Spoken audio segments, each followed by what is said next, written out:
Welcome to BaseballGuys.com. I'm your host on Around the Horn, Ray Flowers. Going to talk about pitchers, hitters, big names, little names here on Around the Horn. Let's start out with one of the bigger names, and that's Aroldis Chapman. He's been terrific this year. An ERA of 1.60, a whip of 0.8. Absolutely dominating stuff this year. He's also got 35 saves, even though he wasn't the closer full-time for the Reds.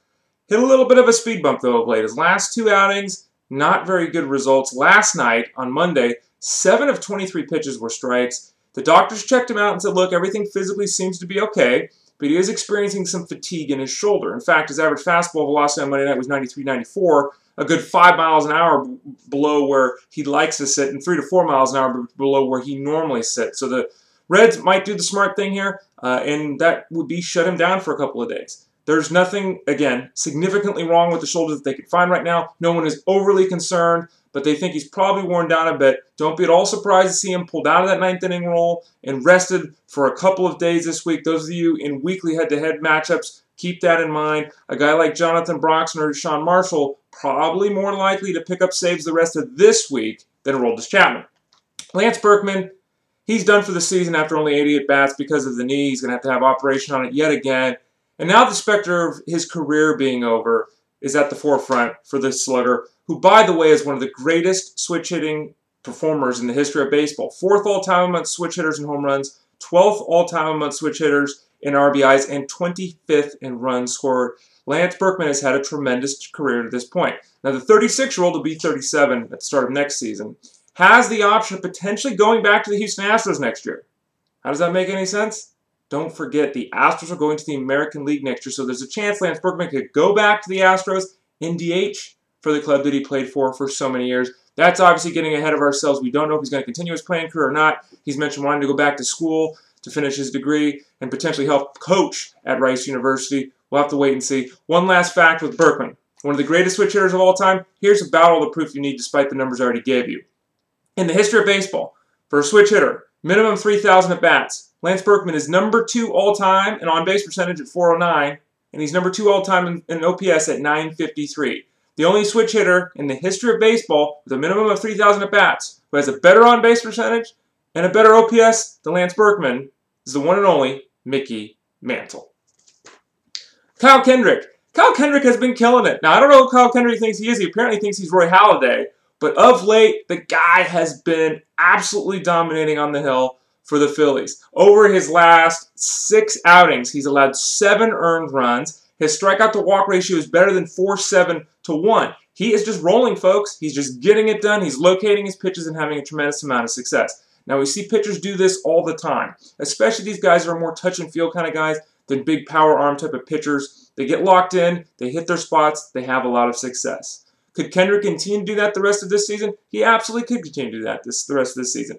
But even if he does, do not look at him in 2013 as someone to build a pitching staff around. He's not that pitcher. He doesn't own the skills to do that. He's just making it happen right now. Take the case of Ryan Vogelsong. Perfect example. Vogelsong absolutely killing it all season long this year. Hit a rough spot. He's basically given up a run per inning over his last 25 innings pitched. Now his ERA is up in the mid-3.5s after being in the mid-2.5s. Kyle Kendrick, very similar pitcher, a good big league hurler on a tremendous role, but not someone to build a fantasy squad around.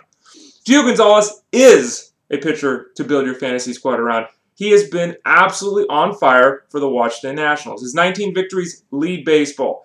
His other numbers are still very good as well. His ERA is below 3, his whip is in the 1.1s, and he's got more than a strikeout an inning, 191 of them for the Washington Nationals. Pitching great is Gio Gonzalez. Let me take a look at my notes. Yes, that's true. He's 4th in the National League in strikeouts. He's 7th in whip, and he's the hardest hitter in the National League to get a base hit off of. 206 batting average against. Gio Gonzalez pitching well of late, rolling. The numbers are good. The Nationals getting everything they paid for him in his first season with the club. Brandon Moss, one of those smaller names I spoke about earlier, who you think, AL only maybe. But Brandon Moss has had a hell of a season. Now, he hasn't had 200 at-bats this year, but he's got 19 home runs. And in fact, he's on pace to do something that only 4 other players in the history of baseball have ever accomplished in a season.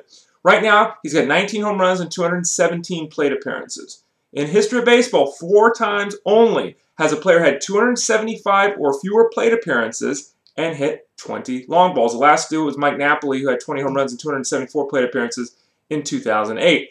So if Moss gets one more home run and has less than 60 plate appearances the rest of the way, he'll be the 5th guy in the history of the game to pull off that feat.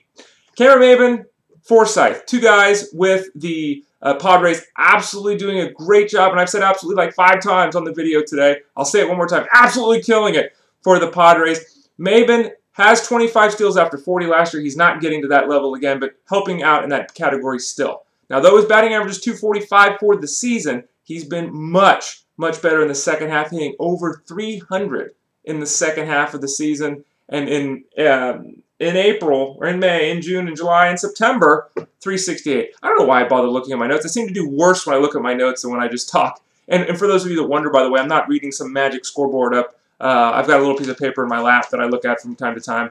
The numbers are from the Oracle. Anyway, 368 in September for Maybin, over 300 in the second half, rolling right now, producing the batting average, giving you some speed, helping out clubs in the fantasy game. Forsythe, 6 of the last 10 games he's played. 6 of 10, he's had at least 2 hits. 8 runs, 8 RBIs, 9 runs scored in his last 10 games played. He's helping out all over the place, folks. He's someone that probably should be picked up in even 15-team mixed leagues at this point. 324 batting average over his last 31 games played.